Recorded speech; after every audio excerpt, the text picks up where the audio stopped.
নমস্কার বন্ধুরা। তো আমার নতুন ঠাকুরঘর তোমাদের তো সেভাবে দেখানোই হয় নাই। তো সেটা একটু তোমাদেরকে দেখিয়ে দিলাম। আর এই যে দেখতে পাচ্ছ আগের দিনের বাসি রুটি আর বাসি দুধ ছিল সেটা দিয়ে একটু রান্না করে নিচ্ছি। এর সঙ্গে একটু চিনি দিয়ে খেজুর গুড় থাকলে বেশি ভালো হতো। তো যেহেতু নাই সেটা দিয়েই সকালে খাবারটা আমরা খেয়ে নেব। তোমাদের দাদা আর আমি এটাই খাবো, তো হয়ে গেল কমপ্লিট। আর মেয়ে গিয়েছে প্রাইভেটে।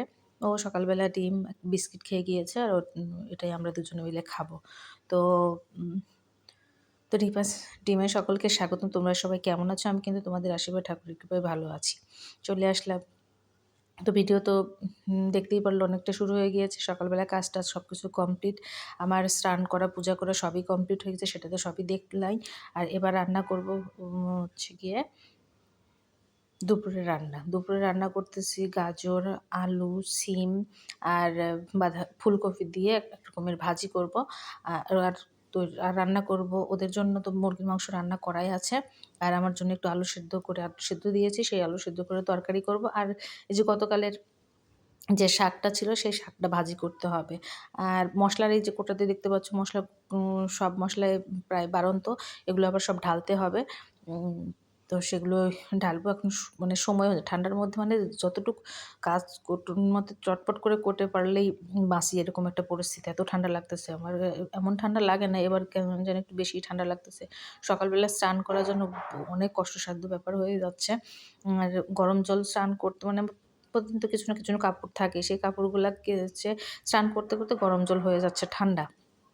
তো যাই হোক রান্না কমপ্লিট আমার। এই যে দেখতে আমার জন্য আলুর তরকারি করলাম। আর এই যে ভাজি, শাক ভাজি আর শশার শশা না তো ক্ষীরা। তো এই সময় ক্ষীরা সেটাই দিয়ে খাওয়া-দাওয়া করতেছি। আর তোমাদের দাদা খাওয়া-দাওয়া কমপ্লিট, মেয়েরও খাওয়া কমপ্লিট। এই তো মেয়ের খাওয়া কমপ্লিট বলতে মেয়ে গিয়েছে ওর বান্ধবীর বাসায়। নাচের একটু প্রোগ্রাম আছে, সেই প্রোগ্রামে প্র্যাকটিস করতে। এই কারণে তোমার দাদা একাই খেয়েছে। আর দেখতে পাচ্ছি এখনো কিন্তু শাক রয়েছে। এত শাক কি একদিনে খাওয়া যায়? তো সব কাজ কমপ্লিট করে খাওয়া-দাওয়া কমপ্লিট করে নিয়ে আমি আরকি একটু রেস্ট নিবো। কারণ কিছুক্ষণ বসে, বসে টিভি দেখতেছিলাম। আর আর মানে সহ্য হচ্ছিল না, এত বেশি ঠান্ডা। তো ওই যে দেখো আমার রান্নাঘরও কিন্তু পরিষ্কার কমপ্লিট, থালা-বাসন মাজা সবকিছু কমপ্লিট হয়ে গেছে। কড়াই-টড়াই সব মেজে রেখে দিয়েছি। আর ভাবতেছিলাম শোবো না, কারণ শুলে অনেক ঠান্ডা লাগে, কিন্তু শরীরে মানে এত কাঁপতেছিল কি বলবো। যে দেখতেই পাচ্ছ এখানে বসেছিলাম আর সবকিছু কাজ কমপ্লিট করে একটু বসে বসে চাদরটা গায়ে দিয়ে বসছি, এতই ঠান্ডা লাগতেছে। পরে দেখছি যে অনেকক্ষণ বসে থাকার পরে পা কিছুতেই গরম হয় না, আর অলরেডি শরীর ভেতরে কাঁপ দিচ্ছিল একদম। তাহলে যাই একটু রেস্ট নিই। তো আমি যে একটু শুয়ে পড়লাম। তারপর সন্ধ্যায় আমার মেয়ে প্রাইভেট শেষ করে চলে আসলো। তো আর এই যে বুঝতেই পারতেছে এখন এই যে মেয়ে আসছে দেখো শয়তানি করতেছে। আর সন্ধ্যাবেলা বাতি দিব। আর এই সময় এখন কম্বল থেকে বের হয়ে যে পূজা করা যে কি কষ্টসাধ্য সেটা কি আর বলবো। তো যাই হোক তারপরে আমিও একটু পূজা-টুজা করে নিলাম। তারপরে দেখো সবাই ট্রেন্ডিং এ যে ভিডিওটা করতেছে আমি একটু ট্রাই করলাম। সেটাই তোমাদেরকে একটু অংশ আরকি তোমাদেরকে দেখালাম আরকি কেমন লাগে। তো সব জোকানি মেয়েও হাসতেছিল। তো তারপরে ভাবলাম একটু সিঙ্গারা বানাই। কিন্তু সিঙ্গারা বানাতে যে গিয়ে কি হয়ে গেল। সিঙ্গারা একটু সিঙ্গারা তো আমি আসলে শেপটা পারি না। সবকিছু ঠিক ছিল, সিঙ্গারার ময়াম দেয়া, ভেতরে যে সবজিটা দিব সেটাও করেছি নিরামিষ করে। আর এই যে ঐতিহ্যবাহী কড়াই তো করতেছি, সেটা বড় কথা না। কথা হচ্ছে গিয়ে সিঙ্গারার সাইজটা তো করতে পারলাম, কিন্তু খেতে কিন্তু অসাধারণ হয়েছিল। তোমরা না খাইলে বিশ্বাস করবে না। সিঙ্গারার সাইজ না হোক, সমোসার সাইজ হয়েছে, কোনো একটা রকম তো হইছে। মানে খাওয়ার উপযোগী তো হইছে। যেহেতু এটা কেউ কাউকে দিব না। তবে সিঙ্গারার সাইজটাকে শিখতে হবে। এটা কিন্তু সবাই বলে সোজা, আমিও বলি সোজা। কিন্তু কেন জানি অনেকদিন পর করলাম তো সব ভুলে গেলাম। আর এই যে দেখতে পাচ্ছ কয়েকটা ভেজে নিয়েছি, যে প্রথমে খেতে কেমন হয় এটা দেখার জন্য। পরে যদি খাওয়া না যায় অল্প কয়েকটা ভেজে নিয়েছি। ও মা দেখতেছি অনেক টেস্ট হয়েছে। মেয়ের আর আমার চা বের করে নিয়েছি সন্ধ্যাবেলা। মানে দুজনে খাওয়ার জন্য। এরই মধ্যে তোমাদের দাদাও চলে আসলো এবং খেয়ে বলল যে সত্যিই ভালো হয়েছে।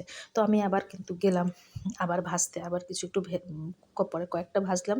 কারণ খেতে, খেতে এতই ভালো লাগলো যে কি বলবো। আর সস দিয়ে তো এ ধরনের কোনো পাকোড়া-টাকোড়া জাতীয় খাবার খেতে খুব ভালো লাগে। তো খাওয়া-দাওয়া কমপ্লিট করে নিয়ে তারপর আমরা কিন্তু রাতের খাবারও খেয়ে নিচ্ছি। কিছুক্ষণ পরে অবশ্য খেয়েছি, অনেক পরে অবশ্যই খেয়েছি। তো সেটা তো খেয়েছিলাম সন্ধ্যাবেলা। এটা খাবারটা খাচ্ছি ৮টার দিকে। ৮টা ৮:৩০ হবে এরকম সময়ে।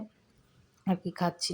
তো ৩ জনে আমরা খাওয়া-দাওয়া করে এখন যাবো ঘুমাতে। আর খাওয়া-দাওয়ার পর এত ঠান্ডা লেগেছে যে কি বলবো?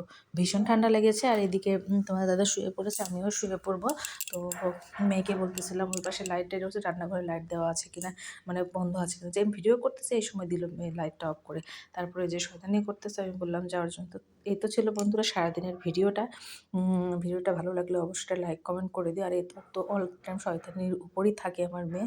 তো সকলকে শুভরাত্রি। টাটা।